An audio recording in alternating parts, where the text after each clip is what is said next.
Welcome to the Marketing Happy Hour podcast. I'm your host, Shelby McFarland, founder of The Marketing Broker. Join us as we dive into marketing tips, business insights, and creative strategies to help your brand stand out. Whether you're an entrepreneur or a marketing pro, grab your drink and let's make marketing fun and effective. This is the Marketing Happy Hour podcast. Let's get started. Hey, what's up, y'all? It's Shelby McFarland, the Marketing Broker. Thank you for tuning in to another episode of the Marketing Happy Hour podcast. I love to share my tips with you guys every single week on how to market your business through digital marketing or old school marketing or maybe a little bit of leadership stuff or entrepreneur. You never know exactly what I'm going to bring out.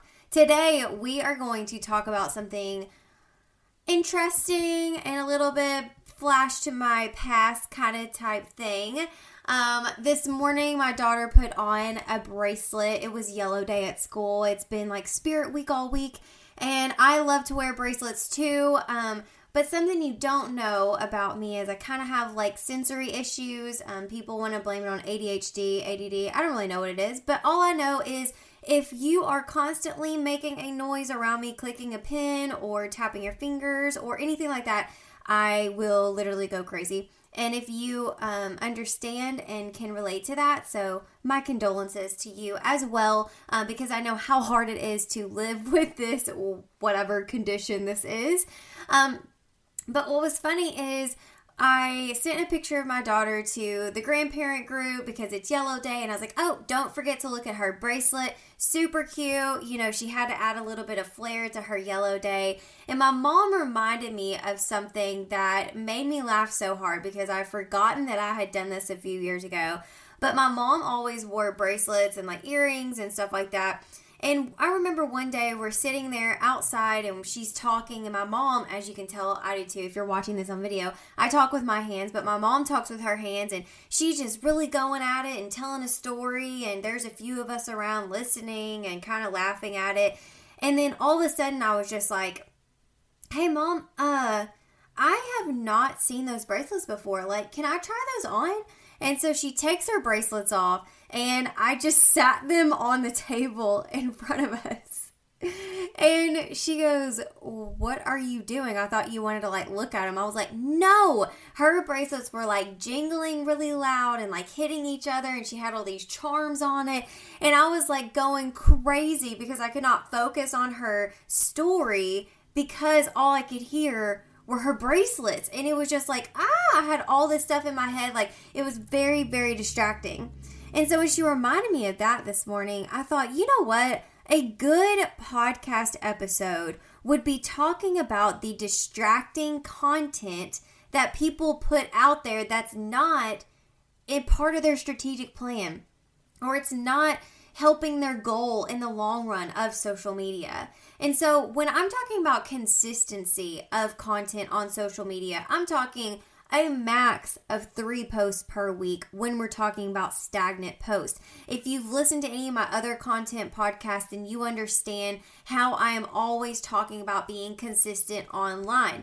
But when we're consistent, we want to make sure we're also strategic. So we don't want all of this outside content posts. We don't want all this noise to distract what we are actually trying to tell our audience and what we're trying to engage them on and what we're trying to sell them on. Just like my mom, when she's trying to sell us on this story that she's telling us, and I can't even focus on her because all I'm thinking about is the bracelets and all I'm hearing is the bracelet. And another example of that was at an event last week. I went with my best friend to a gala, and the people in the audience were talking while the speakers were talking. And so I could not hear the speaker because the people around us were talking to each other. First of all, side note, super rude. I almost stood up and said something because I was like, y'all are being extremely disrespectful of the speakers on the stage. I know you guys can hear them. You've looked at them. You've glanced at them. And yet you still continue to talk. And there was just so much outside noise that I honestly could not sit here and tell you, oh, this is what the speaker told us. Or, oh, this is what they were raising money for, because I couldn't hear them from the outside noise of everybody else. So when you're doing your content strategy, I want you to think like, okay, these are my selling posts. These are my engaging posts. These are the things that I'm going to educate people on. And then I want you to consistently post those. Now, when we're talking about the outside noise of content posting, I'm talking about clustering your feed with posts. I had an ex-client of mine that was adamant about posting every single day, multiple times a day on her feed. So her people couldn't even see anything else on social media except for her. And you're like, wait, isn't that like what you're supposed to do? Like, isn't that a good thing? No, it's not a good thing. Because then her numbers were dropping. But their numbers were dropping because people were getting annoyed. We don't want to annoy people, right? We want to add value. We want to like jump in their timeline and give them something funny or like valuable, or what can they take with them for the rest of the day. We don't want to be annoying. We don't want to cause any unfollowers because we are on there multiple times a day all day. I believe this is why Meta had created stories.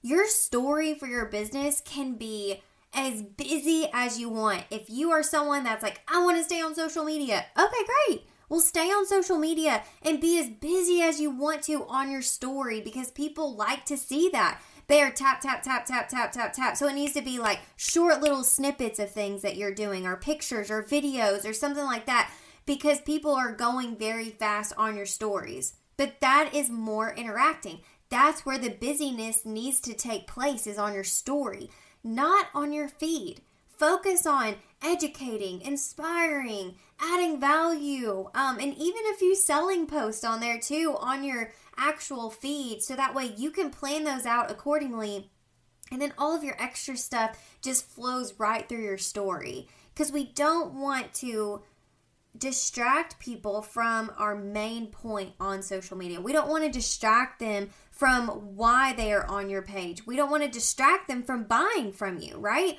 We want to keep them on point. We want to keep them in the flow of what we're planning, keep them in the flow of the strategy, and then put everything else in your story. If you're someone that hasn't taken advantage of your story yet, I highly recommend it. I get a lot of interaction on my personal story and my business story when I'm posting on it. I'll also cross post because I am the business owner.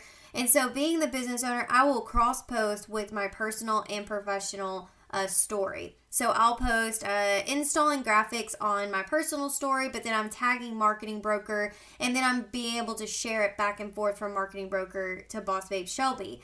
And then I'm also doing that on my posts. So any kind of personal post that I'm putting out on social media, I usually always tag Marketing Broker when it has to do with something with like business, right? Like it could just be like, yesterday I said I wanted to throw my computer out the window, but instead I went on a 3-mile walk. And it was like the Marketing Broker out here doing her thing for other people, but sometimes technology just doesn't add up. Or sometimes technology doesn't, I think, like cooperate. And so I did tag Marketing Broker on that. So you can do a little bit of co-marketing with each other, like with your personal and your business, but we want to keep that busyness out of your actual feed of your business profile. So when you're thinking about your content for the next week or 30 days, let's really hone in on your strategy. Let's do some educating, adding value. I want you to sell a few times. And then I want you to really dive deep into your story and creating that busyness, creating the noise in your story, because that's where it belongs. Just like the noise of my mom's bracelets belonged right there on the table. And then I could focus on what she was actually saying to me, what the story was about, and then I could enjoy it and understand the value that she was giving me in that story.